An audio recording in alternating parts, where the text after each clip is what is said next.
Hi everyone, welcome back to another episode of Burns Addiction. Today I'll be reviewing a vintage Bozak CMA 10-2DLA mixer.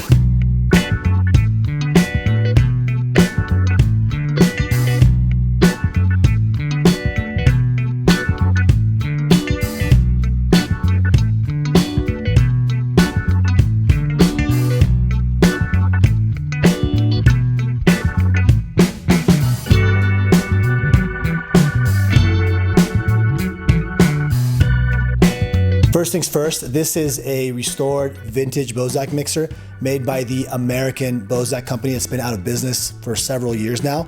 It's not a review of the new Bozak mixers, which are made by a UK company that licensed the name. Before we get into it, let me just tell you a little bit about how this is gonna go. I'll talk a bit about why anybody would wanna buy a 40-year-old vintage Bozak mixer, why I wanted to buy one, how I was able to actually get one, and then I'll get into the features, functionality, sound quality, and then lastly, I'll just have some closing thoughts on whether I think it's worth investing in a vintage Bozak mixer in 2024. First, let's talk about why anybody would want to buy a vintage Bozak. Why would people want to invest in a 40-year-old product today? And I think it really comes down to two main reasons and maybe one tangential reason that's interesting. The first, I'd say, is the legendary sound quality, right? The Bozak was built at a time that some people describe as the golden age of hi-fi. It has no integrated circuits. It is pure point-to-point, discrete wiring, and it sounds fantastic, right? The second, I'd say, is the historical value.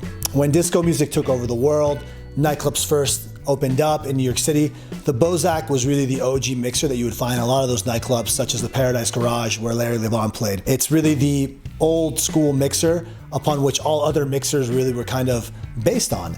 And in fact, today, when you look at the modern boutique rotary scene, I think a lot of those mixers are trying to sound like Bozaks. And so if you really want to get the historical perspective of what they're trying to reach for, no better way than to actually hear an old school vintage Bozak mixer. So the third tangential reason why people might want to own a Bozak is that there's a whole community of hobbyists that own them and can repair them and fix them. And so if anything goes wrong with this product, sure, you can't call up the bankrupt, non-existing Bozak company, but there's a lot of hobbyists out there that can fix it for you, get the parts for you, and just keep it running for another 40 years.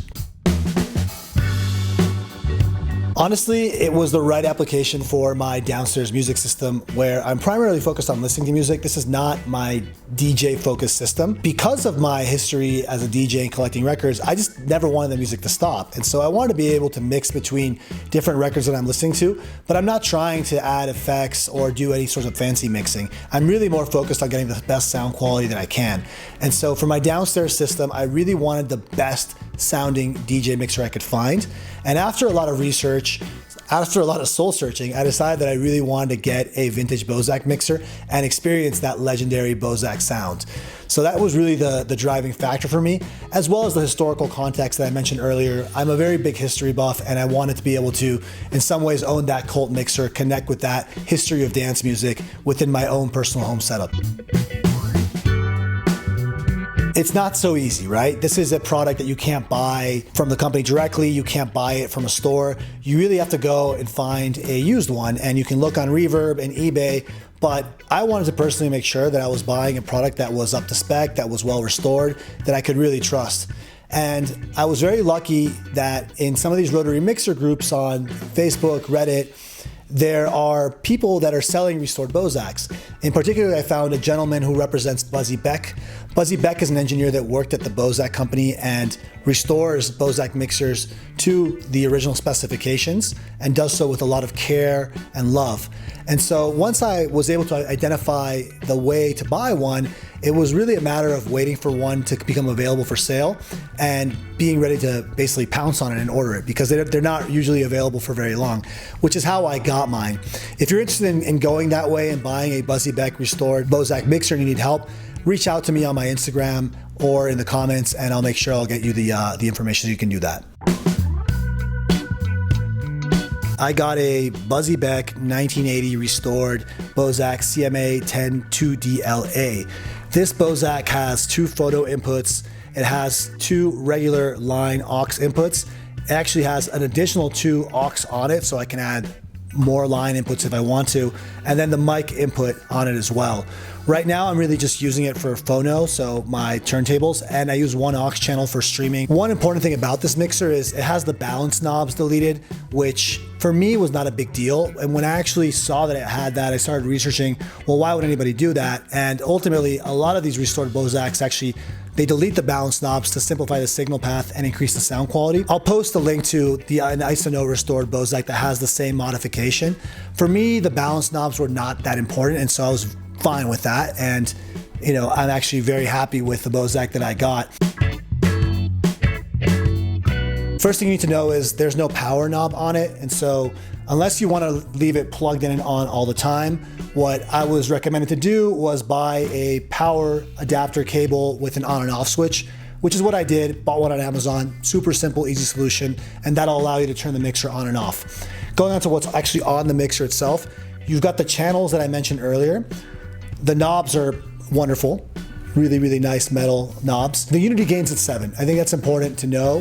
This is the classic sort of unity position for these rack mount mixers. And for me, I really, really do enjoy playing it with it at 7. And I find the curve on each of the channels is just so incredibly smooth and easy to use for mixing. Moving on to the EQ section, you have EQ by speaker, so left speaker, right speaker, and it's quite subtle. You have bass and treble. I wouldn't say that the EQ is particularly helpful for mixing, but it is nice to have it in case you do want to EQ the sound sometimes. I find that I'm not using it very often, again, given that I'm using this primarily to listen to music, but it's nice to have it. Moving into the Q section, you've got assignable Q. You've got this knob here where you can choose phono 1, 2, aux, whatever channel. And then there is no way to blend that cue with the master program, what's playing over the speaker on the open channel. But what you do have is a switch to go from cue to program.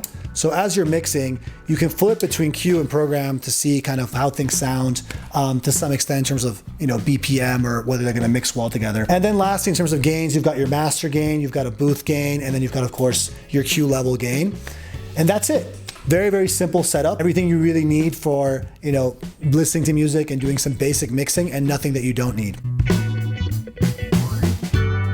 Let me just say that this is a purely anecdotal, personal assessment of the sound quality, right? I am not measuring this, and I'm testing it on my home system where we're running it through a tube amp into some 1980 vintage Cornwall. So I'm testing it on my own personal setup, and it sounds amazing. Honestly, it sounds absolutely beautiful to me. It really sounds more like a vintage phono preamp than it does like a DJ mixer. And with regards to the actual mixing functionality, the curves are beautiful. It just sounds so good to mix on it. And the summing is just perfect. It's glorious. It really just sounds fantastic when you're mixing on it, mixing two things that blend well together. And even if they don't blend well together, it somehow is making magic almost when you're mixing it. It really is a beautiful thing. That said, it doesn't have EQ. It doesn't have a lot of the modern mixing features that you'd find on a modern DJ mixer. But if you're really concerned about sound quality above all else, then it's a fantastic product. For me, my comparison would be with my previous phono preamp that's on my NAD CC368 integrated amplifier. And the phono preamp section on the Bozak is much, much, much better, much warmer, much clearer than the one on my contemporary NAD integrated amplifier, which already sounded pretty good. So if you're looking for like really great phono stage for listening to music that you can also happen to mix on, it's a fantastic product.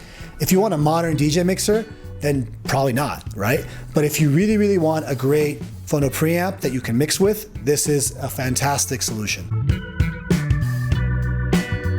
I think if you're looking for something that sits right at the middle between DJ mixer and home hi-fi, and you're primarily concerned with sound quality above all else, yes, I think it's a fantastic, fantastic mixer. If you're looking for a modern DJ mixer, you gotta think about it twice, because ultimately it doesn't come with channel EQ and a lot of the other features that modern mixers come with. And it's also a 19-inch rack mount mixer. So, if you're gonna install a permanent booth and you can also invest in isolators and other things that you might need to complement what's missing in terms of functionality, I think it's a great DJ mixer, but it's gonna be a lot more money and work.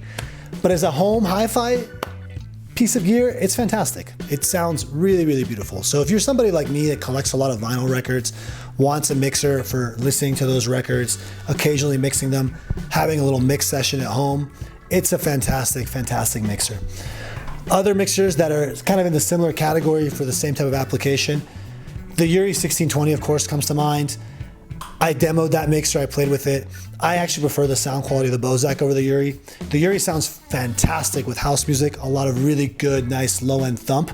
But the Bozak, I think, sounds better with a wider range of music, and I'm listening to a lot of jazz with it, funk, soul, disco, Brazilian music, orchestral music, all sorts of different music. And so for that application, I actually prefer the Bozak over the Yuri. The other mixers I considered, the Condessa Allegra. Unfortunately, I couldn't get my hands on it. I couldn't demo it. I really would love to, so one day hopefully I'll be able to order one from Australia. But I didn't want to take the plunge on something I've never tried before. And then I thought about the Rain 1602. I played on that mixer before, but the sound quality for me is just not at the same level as a Bozak. One thing none of those mixers have, which the Bozak has, which is the historical significance of it, right? This is the first commercially produced DJ mixer from which all other DJ mixers descend, right? In many ways, all those boutique rotary mixers that are coming out today, they're trying to sound like Bozaks, right? They're trying to get as close as they can. But if you really want to have the original one, then by all means, go look for one. It really is worth it. Thank you everybody for watching another episode of Burns Addiction. If you enjoyed this video, please hit like, hit subscribe, or drop some comments. Let me know in the comments what you think. You know, did I get this right? Do you think the Bozak is a fantastic mixer as well? Or do you have a different opinion? Would love to hear what everybody else thinks and interact with you guys. And lastly, if you enjoyed this content, please hit follow on our newly launched Instagram, where I'll be posting record reviews and other hi-fi vinyl content that hopefully you guys enjoy. Thank you so much. Have a great week.